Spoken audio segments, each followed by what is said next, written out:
Hello everyone, स्वागत है आप सभी का पीडब्ल्यू नर्सिंग कॉलेज प्रेप में। तो लास्ट क्लास में हमने एसिड बेस बैलेंस की यूनिट स्टार्ट करी थी बच्चों। और वहाँ पर हमने डिस्कस किया था एसिड क्या होता है, बेस क्या होता है, बफर क्या होता है and what is acid base balance. Clear.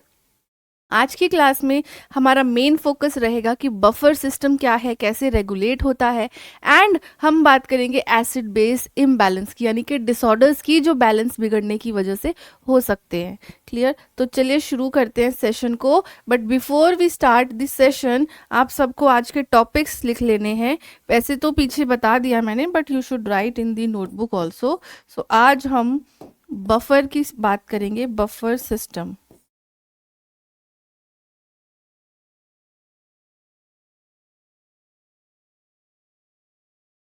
Buffer system, then disorders. ये मेन हमारा आज का फोकस है। एंड आज की क्लास के साथ साथ आपकी जो ये यूनिट है वो खत्म हो जाएगी। डिसऑर्डर्स। ठीक है। सो आज के इस सेशन के साथ ही आपकी एसिड बेस बैलेंस की जो यूनिट है बेटा वो खत्म हो जाएगी। तो चलिए शुरू करते हैं। रिकैप अगर हम करें, पिछली क्लास में मैंने आपको बताया था एसिड क्या होता है, बेस क्या होता है, पीएच क्या होता है, पीएच और H प्लस आइंस का क्या रिलेशन है, और बफर क्या होता है। राइट। जब हम बफर पढ़ रहे थे वहीं पर मैंने आपको बताया था बफर क्या है। ऐसे सोल्यूशन जिसके अंदर जब हम एसिड या बेस डालें स्मॉल अमाउंट में तो वो पीएच को चेंज नहीं करता। राइट। और इस बफर को मेंटेन करने के लिए हमारे कुछ रेगुलेटरी मैकेनिज्म होते हैं, जिसमें मैंने आपको role of respiration, role of kidneys ये बताया था। बट हमने ये नहीं देखा था कि किस तरीके से जो है ये पूरा का पूरा प्रोसेस मैनेज करा जाता है। राइट। सो इतना तो मैंने आपको बताया था कि जो रेगुलेटरी मैकेनिज्म है वो कौन कौन से हैं हमारी बॉडी के अंदर। सो बेसिकली लंग्स करते हैं इसको रेगुलेट। देन और क्या रेगुलेट करता है, और मैंने आपको बताया था कि हमारा जो किडनीज हैं, जो रीनल सिस्टम है, वो इसको करता है मैनेज। तो ये हमने पिछली क्लास में पढ़ लिया था ऑलरेडी। सो एक बार रिवाइज करते हैं अगर बफर्स को, कि ये बफर हैं क्या। Wait a minute.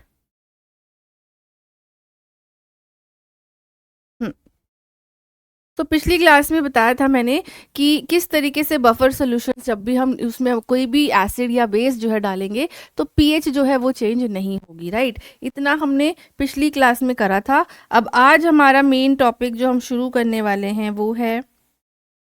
वो है हमारा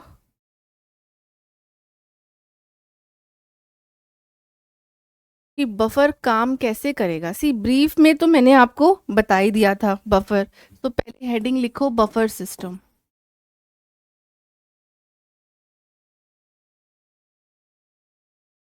बफर सिस्टम।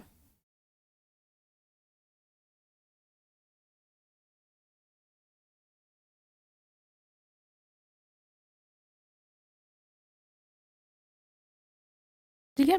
सो बफर का काम क्या होता है, पीएच में चेंज ना हो, हमारी बॉडी की जो पीएच है उसको चेंज ना किया जाए, यानी कि किसी तरीके का इम्बैलेंस कॉज ना हो, ये मेनली उसका ध्यान रखता है। राइट। मैंने आपको ये भी बताया था बफर काम कैसे करता है। कैसे करता है, जब एसिड डालेंगे, जब भी हम एसिड डालेंगे बफर के अंदर तो वो H प्लस आइंस के साथ बाइंड कर जाएगा। और जब भी हम बेस डालेंगे तब क्या होगा, बेस डालने की वजह से क्या होगा, बेस डालने की वजह से वो H प्लस आइंस को डोनेट कर देगा। क्लियर। यही हमने पिछली क्लास में पढ़ा था।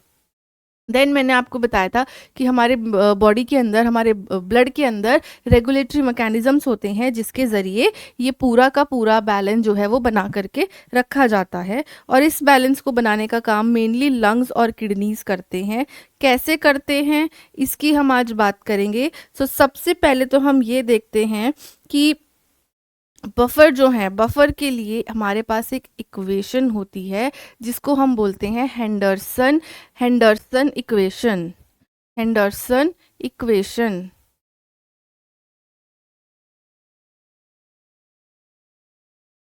हेंडरसन हैज़लबैक इक्वेशन, ये इक्वेशन है एक बेसिकली बफर सिस्टम को बताने के लिए। ये बताती है कि पीएच ऑफ सोल्यूशन किस तरीके से रिलेटेड है एसिड और बेस की कंसंट्रेशन के साथ, या बेसिकली आप सिंपल वर्ड्स में अगर बोलना चाहो तो बफर कैपेसिटी कैसे कैलकुलेट होगी वो इस इक्वेशन के ज़रिए हम समझते हैं। सो ये एक फॉर्मूला है जिसके ज़रिए बफर कैपेसिटी को बच्चों कैलकुलेट करा जाता है, राइट। बफर कैपेसिटी यानी कि पीएच के साथ जो सोल्यूशन है जिसमें एसिड या बेस की कंसंट्रेशन है उसका पीएच से किस तरीके से रिलेशनशिप रहेगा, कितना बफर हम उसमें ऐड कर सकते हैं, ये बताता है हमें ये हेंडरसन हैज़लबैक इक्वेशन। क्लियर। सो इसमें भी अब जैसे कि ये फॉर्मूला आप देख सकते हो, P H is equals to P K A plus log A minus divided by H A, right. अब ये ए क्या है और ये एच ए क्या है, what is A and what is H A क्या है और एच ए क्या है। ए इज एसिड है ना और एच ए हमारा बेस है, राइट। तो अब क्या होगा, इस फॉर्मूले में हमें वैल्यू पुट करनी होती है। इस इक्वेशन से आप ये तो समझ ही सकते हो कि यहाँ पर जो भी वैल्यूज़ हैं इसमें जो भी वैल्यू पुट करेंगे उसके हिसाब से पीएच चेंज हो जाएगी, यानी कि जो फैक्टर हैं बफर कैपेसिटी को अफेक्ट करने वाले वो कौन कौन है। वो सबसे पहले तो पी के ए वैल्यू है, ये पी के ए वैल्यू क्या है, ये closer to the desired pH better buffer, इसका मतलब ये है जितनी पी के ए वैल्यू होगी उतनी ही अच्छी कैपेसिटी हमारी बफर की आएगी, यानी कि डिजायर्ड पीएच से बिल्कुल close. Then next is concentration, जितनी ज़्यादा कंसंट्रेशन होगी सोल्यूशन में उतना ही ज़्यादा वो स्ट्रॉन्ग बफर होगा। क्लियर। तो इस इक्वेशन के ज़रिए हम आपका जो ये एसिड बेस का जो पूरा का पूरा बफर कैपेसिटी होती है ये इसके द्वारा बच्चों चेक करी जाएगी। क्लियर है। आई होप कोई कंफ्यूजन नहीं है यहाँ पर। चलिए, अब नेक्स्ट मेन इंपॉर्टेंट चीज़ जो हमें पता होनी चाहिए वो ये है कि मेजर बफर्स कौन से हैं हमारे ब्लड के अंदर। नेक्स्ट हेडिंग रखिए major buffer in blood.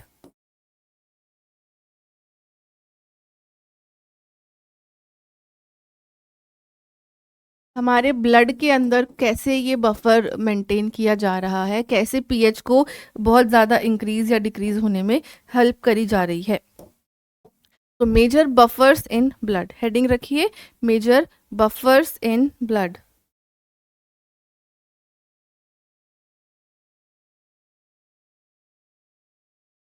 Major buffers in blood. सबसे पहला होता है bicarbonate and carbonic acid buffer. सबसे पहला बफर जो हमारे ब्लड के अंदर प्रेजेंट होता है वो है bicarbonate and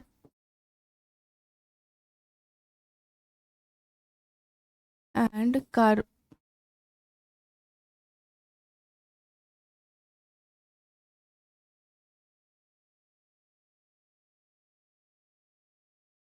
first is bicarbonate and carbonic acid buffer, यानी कि किस तरीके का बफर है जो हमारे ब्लड में प्रेजेंट है। इसका काम क्या होगा, पीएच के अंदर कोई मेजर चेंज ना आए, यही इस बफर का काम है, इस सोल्यूशन का काम है जो हमारे ब्लड के अंदर प्रेजेंट होकर ये देखता है कि बहुत ज़्यादा ब्लड हमारा एसिडिक ना हो और बेसिक ना हो। बिकॉज हमें पता है ब्लड की पीएच कितनी होती है 7.4, तो उसके अंदर कोई मेजर चेंज ना हो, इसी के लिए हमारी बॉडी में हमारे ब्लड के अंदर ऑलरेडी कुछ बफर प्रेजेंट होते हैं, जिसका पहला एग्जाम्पल है bicarbonate and carbonic acid buffer.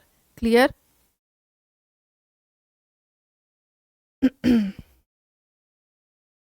Clear. अब ये बाइकार्बोनेट को हम कैसे लिखते हैं, bicarbonate is HCO3, bicarbonate is HCO3।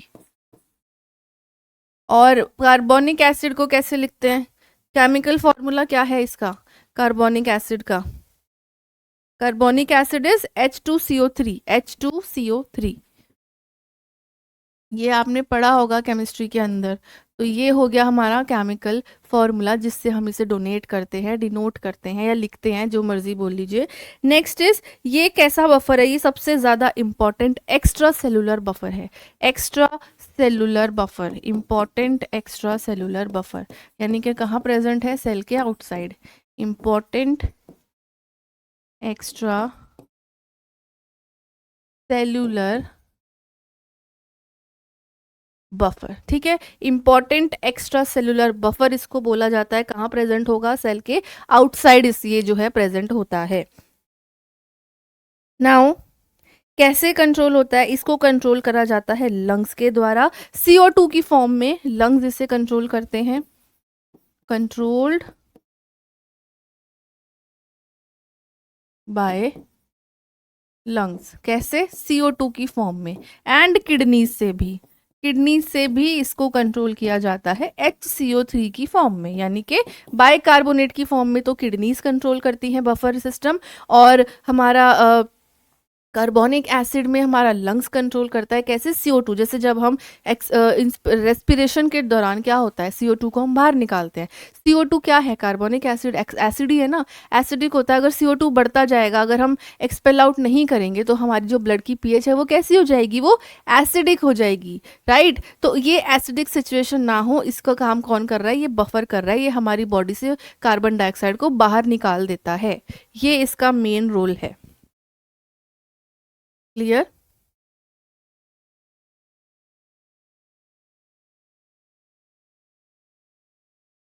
तो होगा क्या अगर एसिड बच जाएगा? अगर एसिड हमारा इंक्रीज हो जाएगा, दो सिचुएशन होंगी। इफ एसिड इंक्रीज, अगर एसिड इंक्रीज होगा तो क्या होगा? जो एसिड के H प्लस आयंस है वो HCO3 माइनस को जा करके ज्वाइन कर लेंगे। H प्लस ज्वाइंस HCO3, और अब ये क्या बन गया? ये बन जाएगा, ये क्या बना देगा? जब ये H प्लस इसको ज्वाइन कर लेंगे, अगर हमारी बॉडी में एसिड ज़्यादा हो गया, उस एसिड के H प्लस आयंस इस HCO3 को ज्वाइन कर लेंगे, और ज्वाइन करके क्या बना देंगे? H2CO3 बना देंगे। H2CO3 क्या है? H2 हो गए ना, 1 और 2, तो इसको हम लिख सकते हैं ऐसे, बिल्कुल लिख सकते हैं, क्योंकि इसने अपना H प्लस यहाँ पर ज्वाइन कर दिया।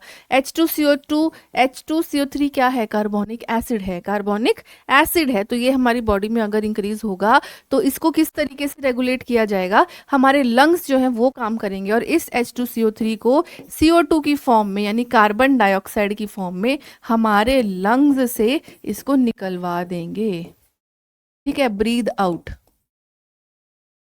ये मैकेनिज्म हमारे लंग्स में हो रहा है, यानी कि जब भी एसिड बढ़ रहा है, वो एसिड जाके ज्वाइन कर लेता है HCO3 को और बना देता है H2CO3, फिर हमारे लंग्स ब्रीद आउट करवा देते हैं उस एक्स्ट्रा एसिड को कार्बन डाइऑक्साइड की फॉर्म में। क्लियर?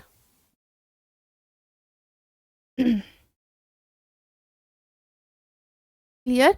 तो अब ये तो एक वो कंडीशन हो गई जिसमें एसिड अगर बढ़ा, भाई पीएच तो दोनों से चेंज होगी ना, अगर एसिड ज़्यादा होगा तो भी पीएच चेंज होगी, बेस ज़्यादा होगा तो भी पीएच चेंज होगी।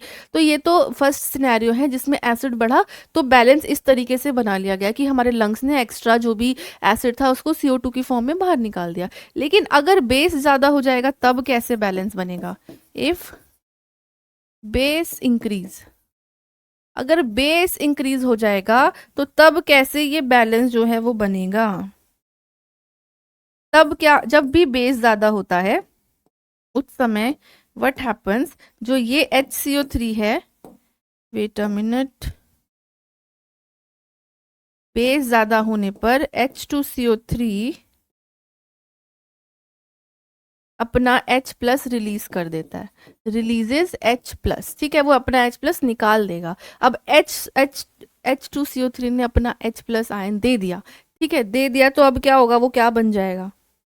क्या बन जाएगा? सी बेस में HCO3 से H निकल गया, तो फिर बेस तो मेंटेन हो जाएगा, तो बैलेंस मेंटेन हो जाएगा। क्लियर हो रहा है? कुछ समझ आ रहा है कैसे बैलेंस बन रहा है बेटा? देखो दो कंडीशन होगी, एक कंडीशन जिसमें एसिड बढ़ जाएगा, एक कंडीशन जिसमें बेस बढ़ रहा है, दोनों को ही हमें रेगुलेट करना है, और इस रेगुलेशन में हमारे लंग्स और किडनीज वो हमारी मदद करते हैं, ठीक है। लंग्स कैसे मदद करता है? वो CO2 की फॉर्म में एक्स्ट्रा एसिड को निकाल देता है, और किडनीज हमारी बाइकार्बोनेट की फॉर्म में उसको निकाल रही हैं, राइट। तो एसिड बढ़ गया तो वो H प्लस आयन अपना जाकर के जुड़ जाएगा, H2CO3 बना देगा, और फिर कार्बन डाइऑक्साइड निकल जाएगी। लेकिन अगर बेस इंक्रीज हो रहा है तो ये जो H2CO3 जो कार्बोनिक एसिड था, ये कार्बोनिक एसिड अपना H प्लस रिलीज कर देगा, और जैसे ही ये H प्लस रिलीज कर देगा, इससे क्या होगा? बैलेंस जो है वो मेंटेन हो जाएगा। क्लियर? क्लियर? तो ये हो गया पहला मैकेनिज्म, पहला बफर जो कि था बाइकार्बोनेट कार्बोनिक एसिड बफर। अब बात करते हैं नेक्स्ट बफर की, जो कि है phosphate buffer. Next buffer is phosphate buffer.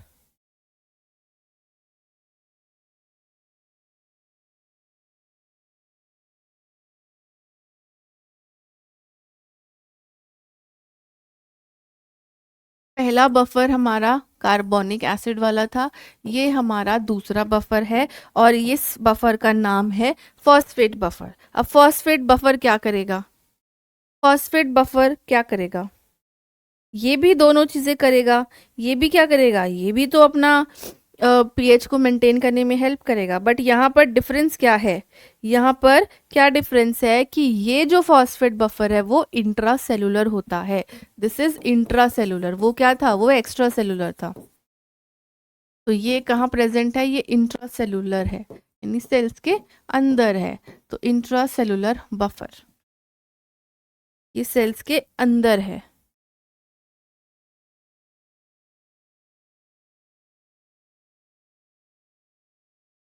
ठीक है।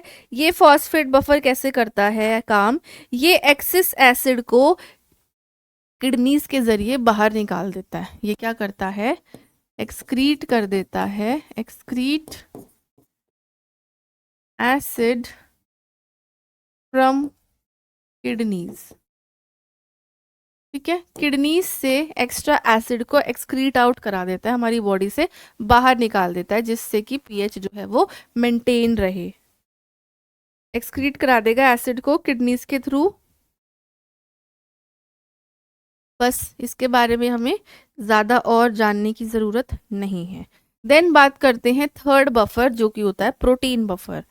Third is protein buffer.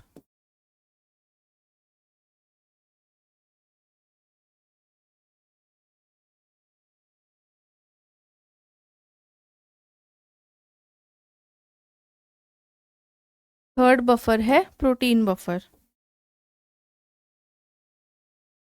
Main होता है हमारा फर्स्ट बाइकार्बोनेट और कार्बोनिक वाला, उसके अलावा फॉस्फेट बफर है और प्रोटीन बफर है। अब प्रोटीन बफर कैसा है? प्रोटीन्स जो होते हैं ना वो बेसिकली एम्फोटेरिक होते हैं, यानी कि उनको हम एज एन एसिड भी यूज कर सकते हैं, एज एन बेस भी यूज कर सकते हैं। क्लियर? तो सबसे पहले तो हम यही वाली इंपॉर्टेंट बात लिखते हैं कि प्रोटीन आर एम्फोटेरिक।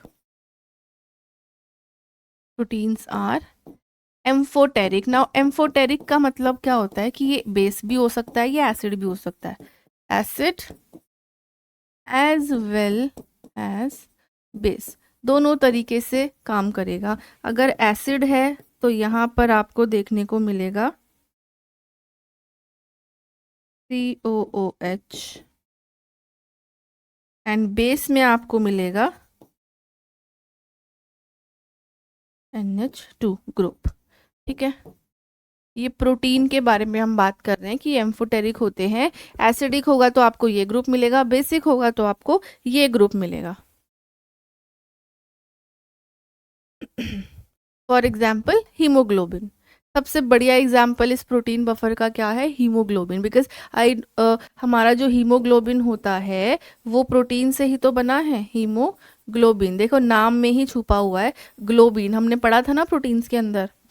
ये हमारा एग्जाम्पल हो गया। तो ये प्रोटीन बफर भी हमारे हीमोग्लोबिन के जरिए एसिड बेस बैलेंस को बना करके रखते हैं, राइट? तो चलिए एक बार रिवाइज करेंगे इस पूरे की पूरी कहानी को। सी हम बात कर रहे थे मेजर बफर हमारी बॉडी में, मैंने 3 बताए हैं। कौन कौन से? बाइकार्बोनेट एंड कार्बोनिक एसिड, जिसका मेन कंट्रोल कैसा होता है? लंग्स और किडनीज के थ्रू होता है।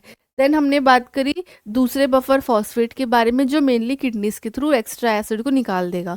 एंड लास्ट हमने बात की प्रोटीन बफर, जो हीमोग्लोबिन के फॉर्म में हमारी बॉडी के अंदर इस बैलेंस को बना करके रखता है। तो ये हो गए हमारे major buffer system in the body. Clear है?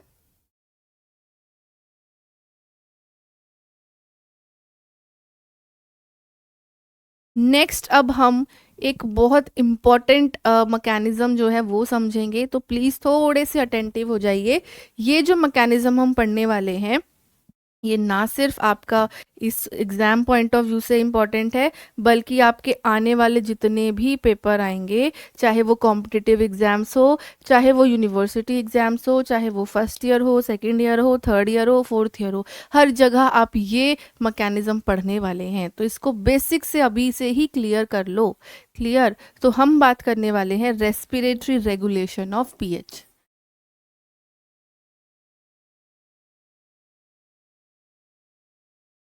रेस्पिरेटरी रेगुलेशन ऑफ पीएच के बारे में। ठीक है। सी आपको ये बात याद रखनी है कि हमारी ब्लड की पीएच कांस्टेंट रहनी चाहिए, यानी कि 7.4 रहनी चाहिए। उसको मेंटेन करने के लिए बहुत सारे तरीके हैं जो हमारी बॉडी करती है। उसमें से एक है रेस्पिरेटरी रेगुलेशन, जो कि बहुत इंपॉर्टेंट है। अब हमारी ब्लड पीएच को कैसे रेगुलेट करेगा? रेस्पिरेशन के थ्रू। रेस्पिरेशन कराना किसका काम है? लंग्स का काम है, राइट। किसका काम है? लंग्स का। लंग्स रेगुलेट करते हैं इसको। कैसे? क्या करते हैं लंग्स? कैसे रेगुलेट कर रहे हैं? सिंपल, अभी बताया मैंने, कार्बन डाइऑक्साइड की फॉर्म में उस एक्स्ट्रा एसिड को निकाल देते हैं, राइट। कैसे निकालते हैं? रेगुलेट करेंगे। Lungs regulate pH in form of CO2, या आप ये लिख सकते हो कि CO2 जो है वो रेगुलेट करती है हमारे ब्लड पीएच को रेस्पिरेशन में। तो होगा क्या अगर CO2 बढ़ जाएगी? अगर हमारी बॉडी में if CO2 increase, CO2 increase होगी तो H प्लस आयंस इंक्रीज होंगे, और ये H प्लस आयंस की कंसंट्रेशन हाई होना, इसका मतलब एसिड का ज़्यादा प्रेजेंट होना। तो जैसे ही CO2 इंक्रीज होगी, हमारा H प्लस बढ़ जाएगा, H प्लस बढ़ जाएगा तो pH डिक्रीज हो जाएगी। पीएच क्यों डिक्रीज होगी? क्योंकि हमने पढ़ा था 7 से नीचे जितनी पीएच जाती है वो हमारी एसिडिक होती है, तो पीएच हो जाएगी डिक्रीज। अब जैसे ही पीएच डिक्रीज होगी तो हमारा जो रेस्पिरेशन का जो पैटर्न है वो इंक्रीज हो जाता है, यानी हमारी बॉडी पूरी पूरी कोशिश करेगी कि उस एक्स्ट्रा एसिड को निकाल दें, तो रेस्पिरेशन जो है वो बढ़ जाएगी। और इस इंक्रीज्ड रेस्पिरेशन को हम क्या बोलते हैं? इसको हम हाइपर वेंटिलेशन बोलते हैं। ये टर्म याद रखना, हाइपर वेंटिलेशन।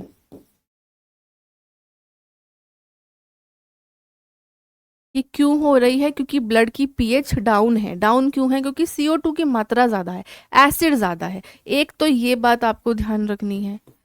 दूसरी कंडीशन क्या हो सकती है? इफ CO2 डिक्रीज, अगर CO2 डिक्रीज हो गई तब क्या होगा भाई? CO2 डिक्रीज होगी तो H प्लस आयन की कंसंट्रेशन तो डिक्रीज हो जाएगी, है ना। H प्लस आयन तो फिर डिक्रीज रहेंगे ना। CO2 डिक्रीज यानी एसिड कम, एसिड कम तो H प्लस कम। क्लियर। और एसिड कम होगा तो पीएच इंक्रीज होगी कि डिक्रीज होगी? पीएच जो है वो डिक्रीज होगी। पीएच सॉरी, पीएच क्या होगी? इंक्रीज होगी, क्योंकि अब वो बेस की तरफ जा रही है। और पीएच इंक्रीज होगी तो उसका हमारी रेस्पिरेशन पे क्या असर पड़ेगा? रेस्पिरेशन डिक्रीज हो जाएगी। रेस्पिरेशन डिक्रीज, और इस डिक्रीज रेस्पिरेशन का नाम होता है हाइपोवेंटिलेशन।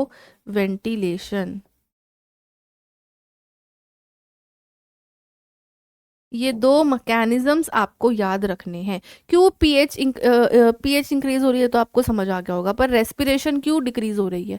देखो हमारी बॉडी में CO2 कम है। CO2 कम है तो हम बाहर क्या निकालेंगे फिर? जब CO2 पहले से ही कम है तो हम बाहर भी नहीं निकालेंगे, तो रेस्पिरेशन कम हो जाएगी। CO2 ज़्यादा होगी तो हमारी बॉडी पूरी पूरी कोशिश करती है उसको ज़्यादा से ज़्यादा बाहर निकालने के लिए, इसलिए वहाँ पर रेस्पिरेशन बढ़ जाती है। इस कंडीशन को हाइपर वेंटिलेशन बोलते हैं। तो ये दो कंसेप्ट आपको याद रखने हैं, बहुत अच्छे से याद होने चाहिए। क्लियर।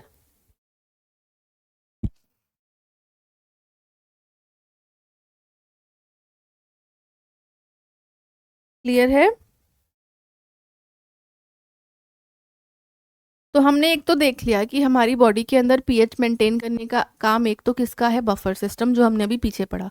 दूसरा मैंने पिछली क्लास में बताया था रेस्पिरेशन का और किडनी का, और रेस्पिरेशन का कैसे है वो भी हमने देख लिया। अब नेक्स्ट देखते हैं कि किडनीज का क्या रोल है इसमें। किडनीज कैसे ये रेगुलेशन कर रही हैं? किडनीज कैसे रेगुलेशन कर रही हैं?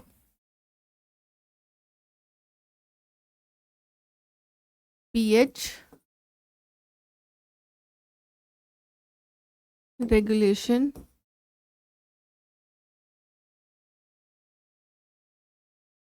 Bye kidneys. किडनीज क्या काम करेंगी? किडनीज का काम क्या होता है? एक्सक्रीशन, है ना। मेन फंक्शन क्या है किडनी का? वेस्ट प्रोडक्ट को बाहर निकालना। तो यहाँ पर भी किडनीज यही करेंगी। किडनीज यूरिन में H प्लस आयंस को एक्सक्रीट करा देंगी। क्लियर? सब क्या क्या काम करेंगी kidneys?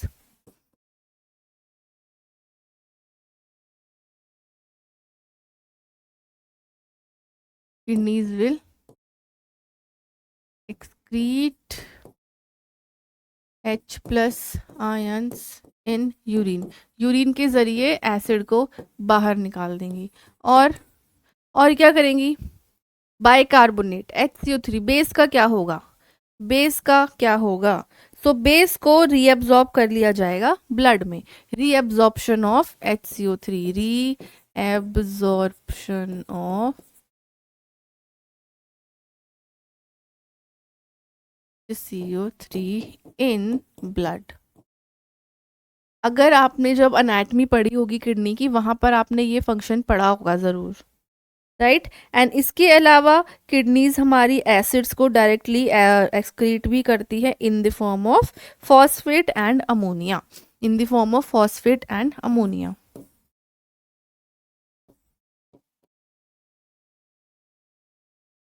excrete acid in form of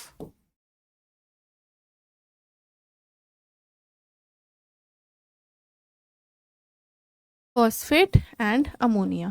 तो इस तरीके से एसिड बेस का जो बैलेंस है वो हमारी बॉडी में बना के रखा जाता है इन 3 मेथड्स के थ्रू या इन 3 सिस्टम्स के थ्रू। क्लियर?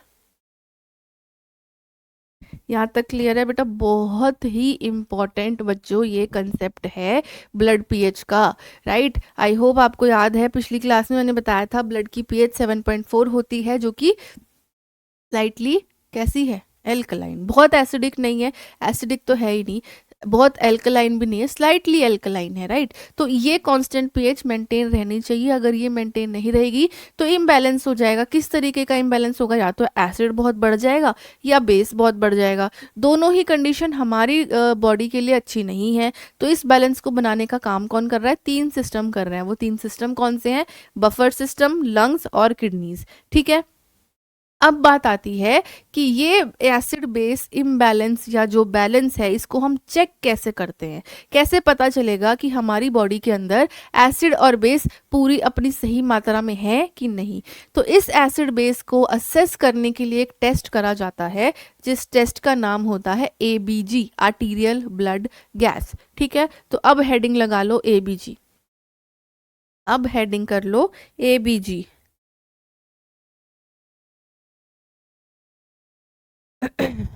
ये टेस्ट कैसा है? This is a blood sample. यहाँ पर क्या किया जाता है? ब्लड सैंपल लिया जाएगा आर्टरी से, आर्टीरियल सैंपल। ये ध्यान रखना, वीनस सैंपल नहीं। आर्टीरियल सैंपल से ही हमें एग्जैक्ट एसिड बेस की जो लेवल्स हैं वो पता चलते हैं। So blood sample from artery are taken to assess. क्या क्या असेस करेंगे? पीएच असेस करेंगे, ऑक्सीजन असेस कर लेंगे, CO2 असेस कर लेंगे, HCO3 माइनस असेस करेंगे। ये सारे पैरामीटर्स हम असेस करते हैं इस टेस्ट के द्वारा।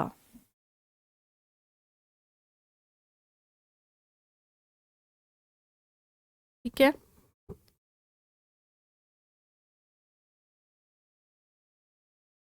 ठीक है। तो होता क्या है? सी, आर्टरीज से, बहुत सारी आर्टरीज हैं, ये आपको पता ही होंगी कौन कौन सी आर्टरीज हैं, कितनी आर्टरीज हैं, कहाँ से सैंपल लिया जाता है। ज़्यादातर रेडियल आर्टरी से। रेडियल आर्टरी कहाँ है? यहाँ है हमारी रेडियल आर्टरी। तो रेडियल आर्टरी से मेनली सैंपल लिया जाता है। इस ABG का आर्टरी से सैंपल लेंगे। उस सैंपल को मेनली बहुत कम अमाउंट में सैंपल लिया जाता है, अराउंड 0.1 ml। मेनली इसके लिए ज़्यादा आपको चाहिए नहीं होता, ज़्यादा से ज़्यादा, इसमें ज़्यादा सैंपल नहीं, 1 ml की सिरिंज यूज़ होती है इस सैंपल को निकालने के लिए। और उस पूरी 1 ml सिरिंज में अराउंड 1 ml ही लेते हैं हम सैंपल, वो लेंगे और उसको इस मशीन में लगाया जाता है। ये जो आप मशीन देख रहे हो, इस मशीन का नाम है एबीजी मशीन। एबीजी मशीन, इस मशीन में सैंपल को लगाया जाता है और ये मशीन फिर आपको पूरा रिजल्ट दे देती है कि हमारी बॉडी में कितना ऑक्सीजन है, कितनी कार्बन डाइऑक्साइड है, कितने बाइकार्बोनेट है, क्या उसकी पीएच है। ये सारी इंफॉर्मेशन आपको ये मशीन से मिलेगी। क्लियर? ये मेन काम है। क्यों करते हैं हम ये टेस्ट? यही सब देखने के लिए, यही देखने के लिए करते हैं कि कितने अच्छे से हमारे लंग्स जो हैं वो गैस एक्सचेंज कर रहे हैं, क्या हमारी किडनीज एसिड बेस बैलेंस बना पा रही हैं कि नहीं बना पा रही हैं, क्या हमारे बॉडी का जो बफर सिस्टम है वो अच्छे से काम कर रहा है कि नहीं कर रहा। यही मेन रीज़न है इस टेस्ट को परफॉर्म करने के लिए। प्लस साथ ही साथ ये टेस्ट इसलिए भी किया जाता है कि मान लो कुछ पेशेंट्स हैं जिनको ऑक्सीजन सपोर्ट दिया जा रहा है या वेंटिलेटर पे हैं, तो उन पेशेंट्स में ये जो हम ऑक्सीजन थेरेपी या वेंटिलेटर यूज़ कर रहे हैं वो उसमें इफेक्टिव है कि नहीं। क्योंकि अगर रेस्पिरेटरी डिसऑर्डर है तो हमारा गैस एक्सचेंज तो वहाँ पर अफेक्ट होता ही होता है ना। अगर रेस्पिरेटरी लंग्स में दिक्कत है तो गैस एक्सचेंज प्रॉपर नहीं होगी, गैस एक्सचेंज नहीं होगी तो इसके अंदर इम्बैलेंस आएगा, कार्बन डाइऑक्साइड बढ़ रही होगी, ऑक्सीजन कम हो रही होगी। तो उसको चेक करने के लिए हम ये टेस्ट परफॉर्म करेंगे, which is known as ABG, arterial blood gas. ठीक है, क्यों करना है? जस्ट टू असेस कि हमारे लंग्स कितना ज़्यादा प्रॉपरली गैस एक्सचेंज कर रहे हैं, हमारी किडनीज कितना एसिड बेस बैलेंस बना करके रख रही है, प्लस टू असेस या to see the effectiveness of oxygen therapy या फिर वेंटिलेटर। क्लियर? नेक्स्ट इज, ये सारे साइट्स हैं जहां से एबीजी सैंपल कलेक्ट करा जा सकता है। क्लियर? इस ये कैसे किया जाता है, इसका पूरा अलग से प्रोसीजर है जो कि आप MSN जब पढ़ोगे ना, मेंटल बोल रही हूँ, मेडिकल सर्जिकल नर्सिंग जब आप पढ़ोगे नेक्स्ट ईयर, वहां पर आप इन डिटेल इस टेस्ट को दोबारा पढ़ोगे, राइट। तो बेसिकली कॉमनली तो रेडियल आर्टरी यूज होती है और इस टेस्ट को करने से पहले एक टेस्ट करा जाता है, सैंपल लेने से पहले एक टेस्ट परफॉर्म करा जाता है जिसका नाम होता है एलेंस टेस्ट। इस टेस्ट में बेसिकली ये देखा जाता है कि आपकी ये जो रेडियल आर्टरी है ये इस पेटेंट है भी कि नहीं, इसमें अच्छी ब्लड सप्लाई है कि नहीं है, राइट। ये करा जाता है। इसके अलावा सैंपल आप फिमोरल आर्टरी से ले सकते हो, पोस्टीरियर टिबियल से, डोर्सालिस पेडिस से, या ब्रेकियल से, या एक्सिलरी से। बट मोस्ट कॉमन साइट जो यूज होती है वो है radial artery, most common.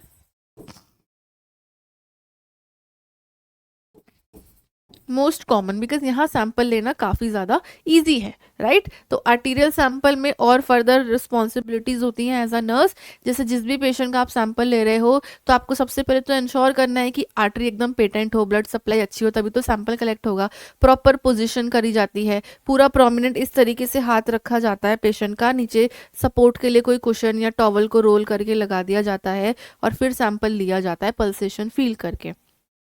Plus after taking the sample, जब विड्रॉ कर लोगे आप, निडल बाहर निकाल लोगे, तो आपको बहुत ही प्रेशर से इस पंचर साइट को प्रेस करके रखना है ताकि ब्लीडिंग ना हो। बिकॉज आपको पता होगा ऑलरेडी आर्टरीज से ब्लीडिंग बहुत फास्ट और बहुत ज़्यादा रेट में होती है, तो प्रेशर अप्लाई रखना है डायरेक्ट ताकि ब्लीडिंग ना हो। ये सारी नर्सिंग रिस्पॉन्सिबिलिटीज़ हैं जो वैसे आप मेडिकल सर्जिकल में पढ़ोगे, बट क्योंकि हम ये टॉपिक पढ़ रहे हैं इसलिए मैंने आपको एक ब्रीफ सा इसके बारे में आइडिया जो है वो दे दिया। क्लियर? चलिए नेक्स्ट अब बात करते हैं इस एबीजी के अंदर हम क्या क्या चेक करते हैं। इसके अंदर पीएच चेक होती है, carbon dioxide, bicarbonate, base excess and oxygen saturation, ये पैरामीटर इसमें आते हैं। जैसे हर एक टेस्ट के कुछ पैरामीटर होते हैं, जैसे LFT आप करते हो तो उसमें लीवर की सारी जानकारी आती है, ऐसे ही आर्टीरियल ब्लड गैस में ये सारी जानकारी आती है, राइट। इनकी नॉर्मल रेंज आपको याद होनी चाहिए तभी आप इसको इंटरप्रेट कर पाओगे। तो नॉर्मल पीएच हमारी होती है 7.35 टू 7.45, ठीक है। इस रेंज के अंदर अंदर पीएच होनी चाहिए। इससे नीचे अगर जाएगी, अगर इससे नीचे जाएगी तो एसिडिक, इससे ऊपर गई तो बेसिक, ठीक है। Then next is CO2। CO2 ज़्यादा होगा तो एसिड बढ़ रहा है, अगर CO2 कम होगा तो एसिड घट रहा है, राइट। बाइकार्बोनेट का नॉर्मल लेवल 22 टू 26 मिलीमोल पर लीटर होता है, बट कहीं कहीं पर आपको इसके अंदर थोड़ा वेरिएशन दिख सकता है, कहीं कहीं पर 21 टू 28 माना जाता है या 22 टू 27 माना जाता है, ठीक है। Next is base excess -2 to +2 होना चाहिए एंड ऑक्सीजन सैचुरेशन 95 टू 100% होनी चाहिए। क्लियर। सो पीएच से क्या पता चलेगा कि कितना एसिडिक एनवायरनमेंट है और कितना एल्कलाइन है। CO2 से ये पता चलेगा रेस्पिरेटरी कंपोनेंट, यानी कि हमारा जो लंग्स हैं वो कितना अच्छे से काम कर रहे हैं। बाइकार्बोनेट से हमें मेटाबॉलिक कंपोनेंट का पता लगेगा। बेस एक्सिस से हमें ये पता चलता है मेटाबॉलिक बैलेंस हो रहा है कि नहीं हो रहा है। और O2 सैचुरेशन से हमें ऑक्सीजन का लेवल पता चलता है, ऑक्सीजनेशन लेवल पता लगेगा। क्लियर।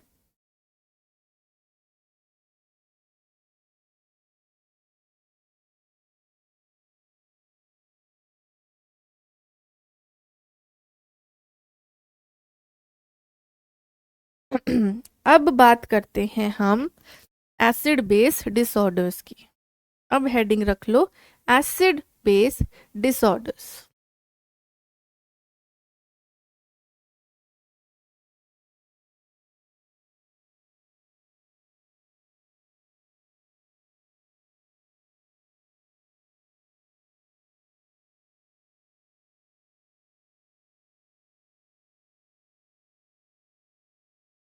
सी, एसिड बेस डिसऑर्डर में दो चीजें हो सकती है, या तो एसिड बढ़ेगा, एसिड इंक्रीज होगा। इंक्रीज अगर एसिड होता है तो उस कंडीशन का नाम होता है एसिडोसिस, उसको हम बोलते हैं एसिडोसिस। अगर बेस इंक्रीज होता है तो उस कंडीशन को हम क्या बोलते हैं, एल्कलोसिस। पहले तो ये क्लियर रखो, इन दो टर्म्स का नाम पहले अच्छे से क्लियर होना चाहिए, तब जाके फर्दर आपको जो है रिलेशनशिप या फर्दर टाइप्स इसके समझ में आएंगे। क्लियर।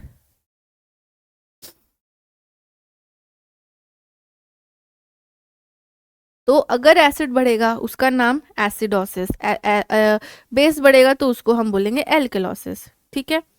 अब नेक्स्ट इंपॉर्टेंट चीज जो यहाँ आपको पता होनी चाहिए, ये एसिड बेस कौन रेगुलेट कर रहा है, दो चीजें मेनली, लंग्स और किडनीज।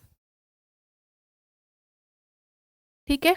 लंग्स कैसे, CO2 की फॉर्म में, लंग्स हमारे CO2 की फॉर्म में करते हैं। तो लंग्स से रिलेटेड जो भी कंडीशन होगी, अगर लंग्स में एसिड बढ़ रहा है तो उस कंडीशन को हम बोलेंगे रेस्पिरेटरी एसिडोसिस। अगर लंग्स में बेस बढ़ रहा है तो उस कंडीशन को हम बोलेंगे रेस्पिरेटरी एल्कलोसिस। तो लंग्स में हमारा CO2 की फॉर्म में रेगुलेशन होगा। दो कंडीशन होती हैं, एक होती है रेस्पिरेटरी एसिडोसिस,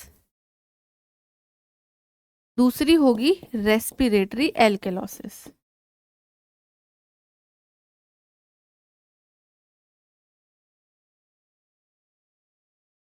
ठीक है, एक बार दोबारा से ध्यान देंगे, कंफ्यूज नहीं होना। ये वो कंसेप्ट है जो आपको हर एक साल में आएगा, हर साल इसको आप पढ़ोगे, यहाँ से खूब भर भर के कॉम्पिटिटिव एग्जाम में क्वेश्चंस भी आते हैं। क्लियर। तो ध्यान से सुनिए, दो कंडीशन होती है, या तो एसिड बढ़ जाएगा या बेस बढ़ जाएगा। अगर एसिड बढ़ गया तो उसे हम एसिडोसिस बोलते हैं, अगर बेस बढ़ गया तो उसे हम एल्कलोसिस बोलते हैं। ठीक है, ये तो क्लियर हो गया। नेक्स्ट बात आती है, इस एसिड और बेस को बना करके रखना मेन दो ऑर्गन्स का काम है, लंग्स का और हमारी किडनीज का। लंग्स का जो पार्ट होता है उसे हम रेस्पिरेटरी बोलते हैं, ये तो हमें पता ही है। लंग्स का पार्ट क्या है, रेस्पिरेटरी कहलाता है, रेस्पिरेटरी कंपोनेंट। ठीक है। किडनीज का जो पार्ट है वो मेटाबॉलिक कंपोनेंट कहलाता है, मेटाबॉलिक। तो हमारी किडनीज किस फॉर्म में रेगुलेट करती हैं, बाइकार्बोनेट की फॉर्म में, HCO3 की फॉर्म में रेगुलेट करेगी। तो अगर HCO3 क्या है, HCO3 इज बेस, वो बढ़ जाएगा तो एल्कलोसिस होगा, वो कम हो जाएगा तो एसिडोसिस होगा। तो जैसे यहाँ हमने दो कंडीशंस देखी, एसिडोसिस और रेस्पिरेटरी एल्कलोसिस, ऐसे ही किडनीज की वजह से अगर दिक्कत आ रही है तो वहाँ जो कंडीशन आएगी उसे हम बोलते हैं मेटाबॉलिक, मेटाबॉलिक एसिडोसिस, यानी कि एसिड बढ़ रहा है, एंड मेटाबॉलिक एल्केलोसिस यानी कि बेस बढ़ रहा है। क्लियर। सबसे पहले तो ये मैकेनिज्म आप बहुत ही अच्छे से अपने माइंड में बिठा लो। जब तक ये नहीं समझ में आएगा तब तक आप इस पूरे बेस और इस पूरे डिसऑर्डर्स को क्लियर आउट बच्चों नहीं कर पाओगे। ठीक है।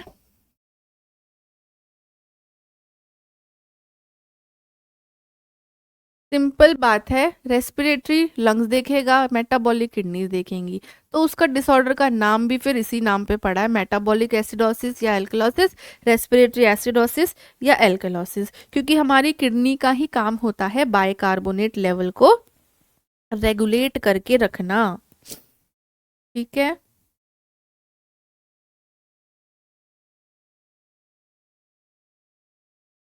चलिए अब नेक्स्ट चलते हैं। ऑल्दो यही चीज मैंने बता दी, बट अब ये समझना है कि असल में इन चार कंडीशंस में होता क्या है।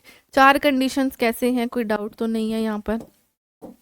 एक कंडीशन ये होगी, एक कंडीशन ये होगी, एक ये होगी, एक ये होगी। चार कंडीशन हमारे पास हो गई। अब इस टेबल में घुसने से पहले आप एक निमोनिक याद रखो, हर जगह आपको यही निमोनिक देखने को मिलेगा, ROME। ठीक है, ROME इसका मतलब क्या है? इसका मतलब है रेस्पिरेटरी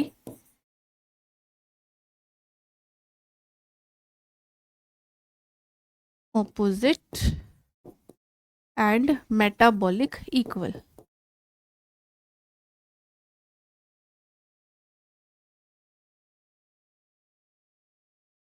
ठीक है, एक निमोनिक है ROME, ROME। R is respiratory, respiratory में ऑपोजिट होगा, मेटाबॉलिक में इक्वल होगा। अब बात ये आती है क्या इक्वल होगा क्या ऑपोजिट होगा। देखो, जब भी हम रेस्पिरेटरी यानी कि लंग्स की कंडीशंस को देखते हैं, वहां पे हम क्या चीज देखेंगे? अगर मुझे ये देखना है कि मेरे लंग्स में अच्छे से गैस एक्सचेंज हो रहा है या नहीं हो रहा, उसके लिए मैं क्या चेक करूंगी? CO2 चेक करूंगी। दूसरा क्या चेक करूंगी? पीएच चेक करूंगी। तो अगर CO2 मेरा इंक्रीज हो रहा है तो पीएच डिक्रीज होगी कि इंक्रीज होगी? CO2 इंक्रीज हो रहा है मतलब एसिड बढ़ रहा है, और जब भी एसिड बढ़ता है तो पीएच कम होती है। हमने ये स्केल पढ़ा था ना, याद है ना? 0 से 14 ये न्यूट्रल पॉइंट, इस तरफ 7 से नीचे जो जाएगा वो एसिड, 7 से ऊपर जो जाएगा वो बेस। तो अगर CO2 बढ़ रहा है यानी एसिड बढ़ रहा है, तो एसिड के केस में पीएच कम होती है कि ज़्यादा होती है? पीएच कम होती है। तो जब भी हम इन कंडीशंस को पढ़ते हैं ना, हमें इन्हीं दो चीज़ों के बारे में मेनली देखना है रेस्पिरेटरी के केस में।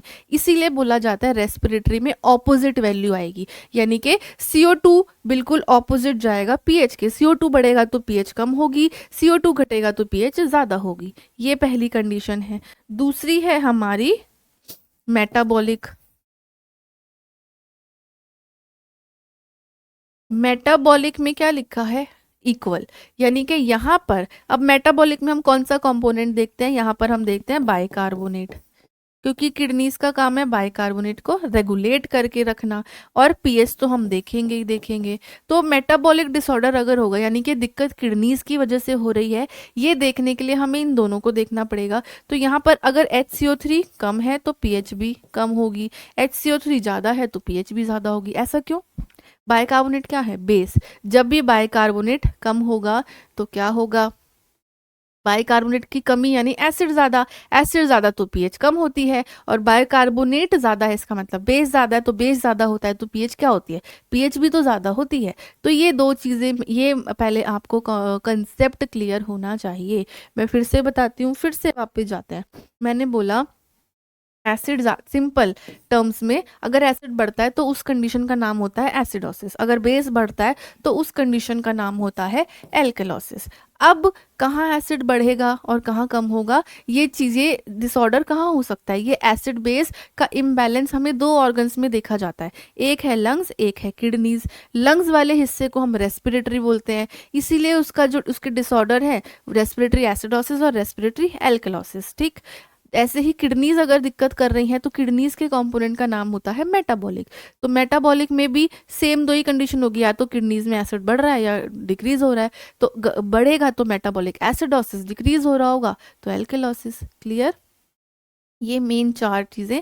अब नेक्स्ट आता है कि अब हमें ये देखना है, एबीजी तो हमने कर ली, सैंपल तो निकाल लिया, पर मुझे ये कैसे पता चलेगा कि पेशेंट के लंग्स में दिक्कत है कि किडनीज में दिक्कत है?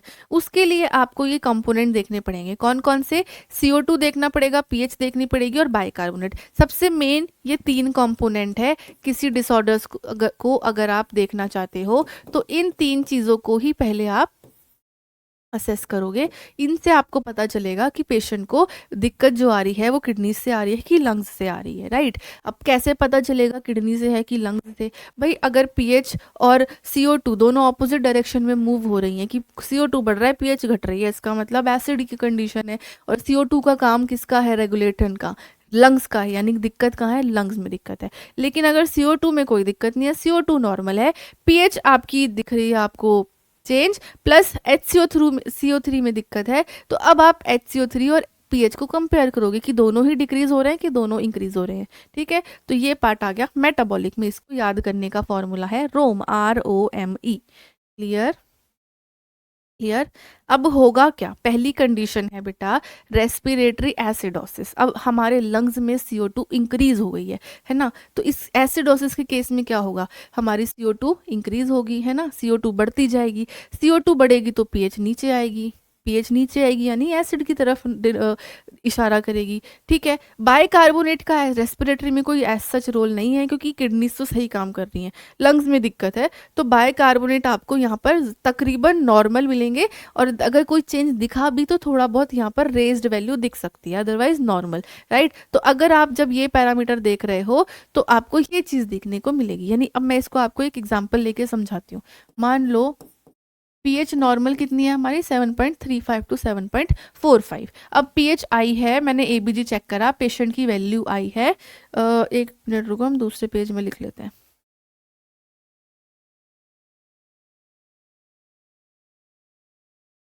ये तीन देखनी है हमें वैल्यू। अब मैंने एबीजी चेक करा, उसमें पेशेंट की जो पीएच है वो आई है 7.2। ठीक, पेशेंट का CO2 का लेवल आया है 50 और HCO3 आया है हमारा 23। तो अब पीएच कितनी है? पीएच 7 से ज़्यादा है कि 7 से कम है? अभी तो 7 से ज़्यादा है, इसको वैल्यू को चेंज करते हैं ज़रा। पीएच मेरी आई है 6, ठीक है, पीएच आ गई पेशेंट के अंदर 6 आ गई, 7 से नीचे आ गई। नॉर्मल कितनी होती है? 7.35 टू 7.45। अगर आपको 7.35 से नीचे दिखेगी तो वो एसिडिक कहलाएगी, ठीक है, और अगर इसके ऊपर दिखेगी तो वो बेसिक कहलाती है। तो यहाँ पर पेशेंट की पीएच जो है वो मान लो हम सेम वैल्यू लेते हैं, पीछे वाली 7 ले लेते हैं, ठीक है, 7 आ गई, 7 आ गई, या फिर इसको आप 6.8 लेके चलो, मान लो 6.8 आ गई। अब ये पीएच किसकी तरफ जा रही है? एसिड की तरफ इशारा कर रहे हैं कि बेस की तरफ? ये एसिड की तरफ, यानी इंक्रीज डिक्रीज हो रही है। CO2 कितनी है हमारी? CO2 50 है। नॉर्मल कितनी होती है CO2? नॉर्मल होती है 35 से 45। तो यहाँ पर तो CO2 इंक्रीज हो रही है, 45 से ऊपर है, इसका मतलब बॉडी के अंदर एसिड ज़्यादा है, तो ये इंक्रीज हो गई। तो अब बाइकार्बोनेट भी देखेंगे, बाइकार्बोनेट की नॉर्मल वैल्यू थी 22 टू 28, यहाँ पर कितनी है? 23, तो ये तो नॉर्मल है, यानी कि किडनी में दिक्कत नहीं है, दिक्कत है रेस्पिरेटरी में। तो इस कंडीशन को हम क्या बोलेंगे? इसको हम बोलेंगे रेस्पिरेटरी एसिडोसिस। क्यों एसिडोसिस बोल रहे हैं हम? क्योंकि CO2 इंक्रीज हो रखी है। यहीं पर अगर वैल्यू कुछ और होती, यानी मान लो पीएच होती, पीएच CO2 एंड बाइकार्बोनेट,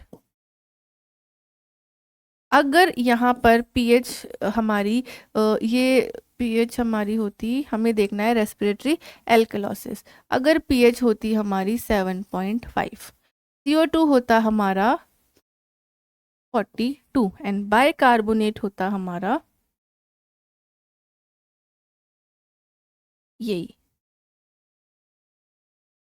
अब यहाँ बताओ क्या हो रहा है? पीएच कितनी है? पीएच इंक्रीज हो रही है, पीएच इंक्रीज हो रही है। CO2 कैसा, CO2 डिक्रीज हो रहा है। ये हमेशा ऑपोजिट ही रहेंगे, रेस्पिरेटरी के केस में ऑपोजिट रहेंगे, ठीक है। अब यहाँ पर CO2 कम है, CO2 कम यानी एल्केलॉसिस की कंडीशन हो गई। सबसे पहले तो आप ये लिख लो, एल्केलॉसिस। क्यों एल्केलॉसिस? क्योंकि पीएच किसकी तरफ जा रही है, बेस की तरफ जा रही है, तो ये क्या इशारा कर रही है कि एल्कलाइन पीएच है। क्यों एल्कलाइन है? क्योंकि CO2 कम है, तो ये कंडीशन कहलाएगी रेस्पिरेटरी एल्कलोसिस। क्लियर हुआ? दो condition, respiratory acidosis and alkalosis. कुछ क्लियर हुआ? ये आ गया हमारा फर्स्ट कंडीशन। सो वापस चलते हैं उसी टेबल में। तो मैंने बोला रेस्पिरेटरी एसिडोसिस के केस में पीएच डाउन, CO2 इंक्रीज होगी, HCO3 हमारा नॉर्मल रहेगा या स्लाइडली रेज दिख सकता है। अब बात आती है कि भाई हमारी बॉडी के अंदर ये एसिड क्यों बढ़ जाता है, क्यों हमारी बॉडी CO2 बाहर नहीं निकाल पा रही है, क्यों नहीं निकाल पा रही? उसके कुछ कारण है। एक तो है हाइपोवेंटिलेशन या CO2 रिटेन हो रही है कुछ डिसऑर्डर्स की वजह से, ठीक है। नेक्स्ट कंडीशन आई एल्कलोसिस की, भाई एल्कलाइसिस की कंडीशन क्यों आ रही है, ज़्यादा CO2 निकल गई, इसका मतलब बॉडी में कम है, तो वहाँ पर पीएच इंक्रीज होगी। एल्कलाइन है तो पीएच इंक्रीज होगी, CO2 डिक्रीज होगी, एंड बाइकार्बोनेट नॉर्मल या फिर डिक्रीज रहेगा। इसकी वजह होती है हाइपर वेंटिलेशन या एंजाइटी, जब हमें डर लग रहा होता है, ठीक है। ये हो गया रेस्पिरेटरी पार्ट। नेक्स्ट बात करते हैं मेटाबॉलिक पार्ट की।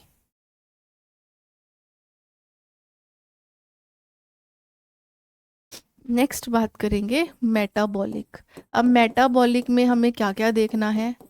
मेन रोल किसका रहेगा मेटाबॉलिक में? पीएच और HCO3 का रहेगा। HCO3 अगर HCO3 यानी बाइकार्बोनेट, बाइकार्बोनेट इंक्रीज होगा तो उसे हम क्या बोलेंगे, और डिक्रीज होगा तो उसे हम क्या बोलेंगे? ये पहले आप मुझे बताओ। बाइकार्बोनेट इंक्रीज हुआ इसका मतलब एल्केलोसिस, बाइकार्बोनेट डिक्रीज यानी एसिडोसिस। बाइकार्बोनेट क्या है? एक बेस है, बाइकार्बोनेट बेस है ना, बेस बढ़ेगा तो उसे क्या बोलेंगे हम? एल्केलोसिस बोलेंगे। अब यहाँ भी दो ही कंडीशन आएगी, या तो मेटाबॉलिक एल्केलोसिस होगा या एसिडोसिस। पता कैसे चलेगा? इन्हीं पैरामीटर से पता चलेगा।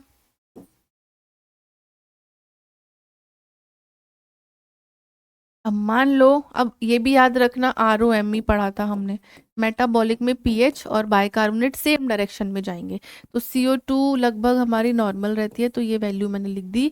अब मुझे चाहिए एल्केलॉसिस की कंडीशन, तो पीएच मेरी 7.35 टू 7.45 नॉर्मल होती है। यहाँ पेशेंट की पीएच आई है 7.5, ठीक है। पीएच 5 आ रही है, इसका मतलब इंक्रीज हो रही है, इसका मतलब ये कंडीशन हुई, एल्कलाइन कंडीशन हुई, ठीक है। लेकिन इससे नहीं पता चलेगा कि ये रेस्पिरेटरी है कि मेटाबॉलिक। तो मैं देखती हूँ CO2 कितनी है, भाई CO2 तो नॉर्मल है, इसका मतलब लंग्स में दिक्कत नहीं है, ठीक है। अब हम बाइकार्बोनेट देखेंगे। बाइकार्बोनेट 22 से 28 हमारा नॉर्मल होता है। यहाँ कंडीशन क्या है?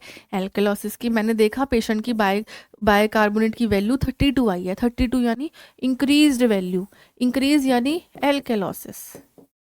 तो ये कंडीशन क्या कहलाएगी? ये कंडीशन कहलाएगी मेटाबॉलिक एल्केलॉसिस, ठीक है। क्लियर हुआ? कुछ समझ आया? देन ऐसे ही दूसरी कंडीशन हो सकती है, जहां पर मान लो यही सेम पैरामीटर देखेंगे।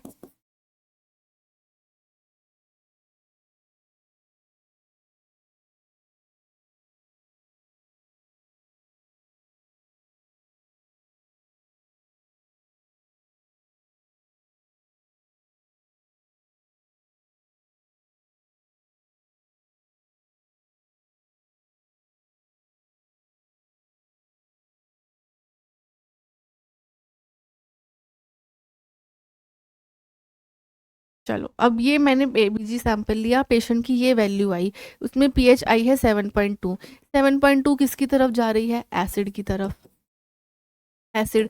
क्योंकि नॉर्मल पीएच तो मानी जाती है 7.35 टू 45, तो ये इससे नीचे जा रही है।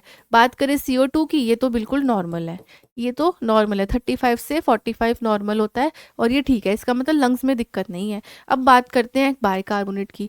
बाइकार्बोनेट मैंने देखा कि 18 वैल्यू है, जबकि नॉर्मल तो होता है 22 से 28, ठीक है। अब ये तो 22 से नीचे आ गया, यानी ये तो 18 हो गया। बाइकार्बोनेट कम है, बाइकार्बोनेट कम है यानी कि एसिडिक कंडीशन है। तो इसका मतलब यहाँ पर CO2 ठीक है, यानी लंग्स ठीक है, दिक्कत कहाँ है, मेटाबॉलिक में, क्योंकि बाइकार्बोनेट में चेंजेस हैं। तो ये कौन सी कंडीशन कहलाएगी, ये कहलाएगी एसिडोसिस। कौन सा acidosis, metabolic acidosis. Clear, clear बच्चों। चलो अब चलते हैं इस टेबल में वापस। तो यहाँ पर हमने रेस्पिरेटरी कंपोनेंट तो देख लिया। नेक्स्ट बात करते हैं एसिडोसिस मेटाबॉलिक का। मेटाबॉलिक में हम याद रखना, रेस्पिरेशन में हम क्या देखते हैं, पीएच और CO2 देखेंगे। मेटाबॉलिक में हमेशा पीएच और बाइकार्बोनेट देखेंगे। और इंटरप्रेट करोगे कैसे, ROME यूज करके। रेस्पिरेटरी में दोनों ऑपोजिट रहेंगी, पीएच और CO2। मेटाबॉलिक में पीएच और बाइकार्बोनेट एक ही डायरेक्शन में चलती हैं, ठीक है। अब मेटाबॉलिक एसिडोसिस, यानी कि एसिडोसिस होगा तो पीएच डिक्रीज होगी, पीएच डिक्रीज होगी तो बाइकार्बोनेट आयन कम होंगे कि ज़्यादा, कम होंगे, क्योंकि वो तो बेसिक होता है ना, बाइकार्बोनेट तो बेस है, यानी बेस की कमी है यानी एसिड ज़्यादा है, तो पीएच हमारी डिक्रीज होगी। CO2 में भी डिक्रीज हो सकती है या नॉर्मल हो सकती है, ये अभी इसमें मत ध्यान दो, ये कॉम्प क्या लिखा है इसमें मत ध्यान दो, ठीक है। HCO3 की बात करूं तो HCO3 हमारा नीचे जाएगा, डिक्रीज होगा, तभी तो पता चलेगा कि बाइकार्बोनेट की कमी है, यानी बेस कम हो गया, यानी एसिड बढ़ गया, ठीक है। तो ये कब होगा, जब ऐसी कंडीशन होगी जिसमें HCO3 ज़्यादा बाहर निकल रहा है या एसिड ज़्यादा एक्यूमुलेट हो रहा है। Then next is alkalosis. Alkalosis में भी सेम, एल्कलाइन पीएच जाएगी तो इंक्रीज होगी, CO2 में भी इंक्रीज हो सकता है, इस पे कंपेंसेशन पे ध्यान ना दो अभी। HCO3 इंक्रीज होगा, इक्वल चलेगा, तो ये कंडीशन कहलाएगी एल्केलोसिस, मेटाबॉलिक एल्केलोसिस। क्लियर, ये मेन 4 कंडीशंस जो आपको पता होनी चाहिए एसिड बेस डिसऑर्डर्स के अंदर। नाउ बात करते हैं कि कब कब होता है, ये वो कॉज है, कौन सी ऐसी कंडीशन है जिसमें एसिड ज़्यादा बनेगा हमारे लंग्स में। COPD, ये COPD क्या होता है भाई मैम, हमें तो पता नहीं है। COPD होता है क्रॉनिक ऑब्स्ट्रक्टिव पल्मोनरी डिजीज, हमारे लंग्स की एक बीमारी है जिसके अंदर ब्रोंकाइटिस हो जाता है, इन्फ्लेमेशन हो जाता है ब्रोंक्यूल्स में, साथ ही साथ एम्फाइसीमा हो जाता है, जहाँ पर गैस एक्सचेंज कहाँ होता है, एल्वेलॉइज, उस एल्वेलॉइज में दिक्कत आती है जिसकी वजह से गैस एक्सचेंज नहीं होता और साथ साथ इन्फ्लेमेशन है, तो गैस एक्सचेंज नहीं हो रहा, इसकी वजह से CO2 ज़्यादा बढ़ जाएगा बॉडी में। एक ये कंडीशन है, एक होता है एस्थमा, एक होता है निमोनिया, एक है ऑब्स्ट्रक्शन ऑफ एयरवे। इन सारी कंडीशंस की वजह से लंग्स के अंदर कार्बन डाइऑक्साइड का एक्यूमुलेशन ज़्यादा हो जाएगा। क्लियर। देन आती है रेस्पिरेटरी एल्कलोसिस, ये तब होगा जब हाइपर वेंटिलेशन की कंडीशन आएगी, या एंजाइटी या फीवर या फिर पेन। मेटाबॉलिक एसिडोसिस, यानी हमारी किडनीज में एसिड तब बढ़ेगा जब डायरिया की कंडीशन हो, रीनल फेलियर हो, या डायबिटिक कीटोएसिडोसिस की कंडीशन हो। ये सारी डिजीज कंडीशन है, आप मेडिकल सर्जिकल नर्सिंग में नेक्स्ट ईयर में पढ़ोगे। क्लियर। मेटाबॉलिक एल्केलोसिस, जब भी वॉमिटिंग होती है, वॉमिटिंग एल्केलोसिस मतलब HCO3 का ज़्यादा होना कि कम होना, ज़्यादा होना, है ना, ज़्यादा होना, एल्कलाइन है। तो जब भी वॉमिटिंग होती है उस केस में HCO3 का हमारी बॉडी में ज़्यादा मात्रा हो जाती है, तो उसको हम बोलते हैं मेटाबॉलिक एसिड एल्केलोसिस।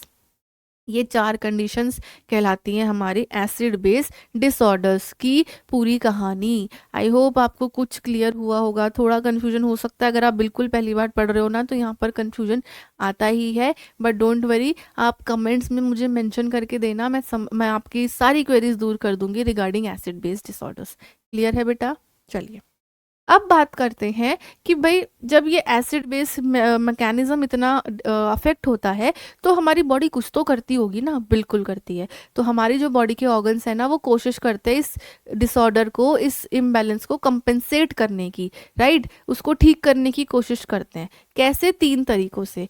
एक होता है अनकम्पेंसेटेड, एक होता है थोड़ा बहुत हमारी बॉडी ने कंपेंसेट कर लिया, एक होता है हमारी बॉडी ने पूरी तरीके से कंपेंसेट कर लिया।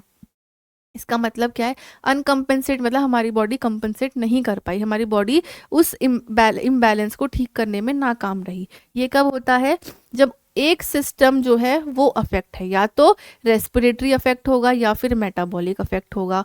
एक सिस्टम अगर अफेक्ट है पूरी तरीके से, इसका मतलब बॉडी जो है वो कंपेंसेट नहीं कर पा रही, अपनी तरफ से बॉडी ने लड़ने की कोशिश नहीं करी, उसको हम बोलते हैं अनकम्पेंसेटेड डिसऑर्डर। ठीक है। दूसरा होता है पार्शली कंपेंसेटेड, कि बॉडी ने थोड़ी बहुत कोशिश करी है। ये हमें कैसे पता चलेगा कि कोशिश करी है? उसमें हमारे दोनों सिस्टम अपनी तरफ से कोशिश करेंगे, यानी कि हमारे लंग्स भी ताकत लगाएंगे पूरी पूरी कि किसी तरीके से इस इम्बैलेंस को कंट्रोल कर लिया जाए, और हमारी किडनीज भी लगाएंगी, राइट। तो इसमें दोनों सिस्टम जो है रिएक्ट करेंगे, लेकिन पीएच नॉर्मल नहीं ला पाएंगे। कोशिश तो करेंगे वो अपनी तरफ से कि इस इम्बैलेंस को ठीक कर दे, लेकिन यहाँ पर पीएच की वैल्यू नॉर्मल नहीं आ पाती, ठीक है। एक होता है फुल्ली कंपेंसेट, यानी पूरी हमारी जो बॉडी थी, लंग्स ने और किडनीज ने पूरी ताकत लगा दी और इस इम्बैलेंस को ठीक करने में पूरी पूरी कोशिश की। तो इस केस में पीएच का चेंज आएगा ही आएगा। भाई पीएच से ही तो मेन हमें पता चल रहा है एसिडिक है कि बेसिक है। तो यहाँ पर बोथ सिस्टम एडजस्ट हो जाएंगे बैक टू नॉर्मल, ठीक है। पीएच बिल्कुल ठीक हो जाएगी, बैक टू नॉर्मल। लंग्स भी कोशिश करेगा कि भाई ज़्यादा अगर कार्बन डाइऑक्साइड है तो उसे बाहर निकालो, किडनीज भी अपनी तरफ से कोशिश करेंगी। तो दोनों सिस्टम अपनी तरफ से पूरी पूरी कोशिश करके पीएच को वापस ले आएंगे नॉर्मल। तो अगर इस डिसऑर्डर में पीएच नॉर्मल आ जाती है तो हम बोलते हैं फुल्ली कंपेंसेट। अगर कोशिश हो रही है, यानी आपको दिख रहा है कि इस लेवल में कोई चेंज आ रहा है, जैसे हम यहाँ पर अभी देख रहे थे ये टेबल के अंदर, कहाँ गया, इसके अंदर ये जो हम कंप कंप देख रहे हैं, तो होता क्या है, जब मेटाबॉलिक एसिडोसिस होगा ना उस समय लंग्स कोशिश करेंगे उसको कंपेंसेट करने की। देखो मेटाबॉलिक एसिडोसिस यानी HCO3 जो है वो कम हो गया या एसिड बहुत एक्यूमुलेट हो गया, तो जो लंग्स है वो कोशिश करेंगे उसको कंपेंसेट करने की, डिक्रीज करने की कोशिश करेंगे उस एसिड को, लेकिन वो नहीं कर पाएंगे। अगर पूरी तरीके से कर लिया तो पीएच में चेंज दिख जाएगा, अदरवाइज नहीं दिखेगा। तो इसको बोला जाता है कंपेंसेटरी मैकेनिज्म्स, इसको बोला जाता है कंपेंसेटरी मैकेनिज्म, यानी हमारी जो बॉडी है वो पूरी कोशिश करती है इस इम्बैलेंस को ठीक करने की। क्लियर। एंड इसी को हम बोलते हैं एसिड बेस डिसऑर्डर। अब बात आती है कि एग्जाम में कैसे आएगा क्वेश्चन। देखो आपके एग्जाम में बायोकेमिस्ट्री में तो आपसे क्या क्या पूछ सकते हैं, एसिड क्या होता है, बेस क्या होता है, एसिड बेस इम्बैलेंस क्या होता है, बॉडी में कौन कौन से मैकेनिज्म है जो पीएच को रेगुलेट करते हैं। तो आपको तीन चीज़ें लिखनी होगी, बफर के बारे में, किडनीज के बारे में और लंग्स के बारे में। फिर आएगा शॉर्ट नोट आ सकता है एसिड बेस डिसऑर्डर्स पे, एसिड बेस डिसऑर्डर पे शॉर्ट नोट आएगा। तो आपको क्या लिखना है, आपको ये सारे ये जो मैंने आपको अभी एक्सप्लेन किया है डिसऑर्डर की कहानी, ये आपको वहाँ पर मेंशन करनी होगी। अदरवाइज अभी जब आप अपने नेक्स्ट ईयर में जाओगे ना, जब आप MSN पढ़ोगे, मेडिकल सर्जिकल जब नर्सिंग पढ़ोगे, तो वहाँ पर आपको ये ABG दिए जाएंगे सॉल्व करने के लिए। आपको ये बताना होगा, ABG की वैल्यूज दी होंगी और आपको बताना होगा कि डिसऑर्डर बताओ क्या है। क्लियर। उस तरीके के क्वेश्चन अभी आपको बायोकेमिस्ट्री में तो नहीं आएंगे, बट नेक्स्ट ईयर ज़रूर आएंगे, ठीक है। तो अभी पहले आपको ये पूरा का पूरा ये कंसेप्ट समझना है पहले, उसके बाद फिर आप इन क्वेश्चंस को सॉल्व कर सकते हो। क्लियर। सो इसी के साथ हमारा ये एसिड बेस बैलेंस का जो यूनिट है वो भी फिनिश होता है, राइट। इसके बाद हम नेक्स्ट यूनिट पढ़ेंगे जो कि है हीम कैटाबॉलिज्म। सो कमेंट्स में मुझे प्लीज़ मेंशन करके बताना कि आपको ये एसिड बेस जो है वो क्लियर हुआ कि नहीं हुआ। कहीं पर भी कोई डाउट है तो प्लीज़ मेंशन कर देना, मैं आपको सारे डाउट्स वहाँ पर क्लियर कर दूँगी, राइट। तो चलिए आज का ये सेशन हम यहीं ख़त्म करते हैं। मैं आपको मिलूंगी नेक्स्ट सेशन में विद न्यू यूनिट।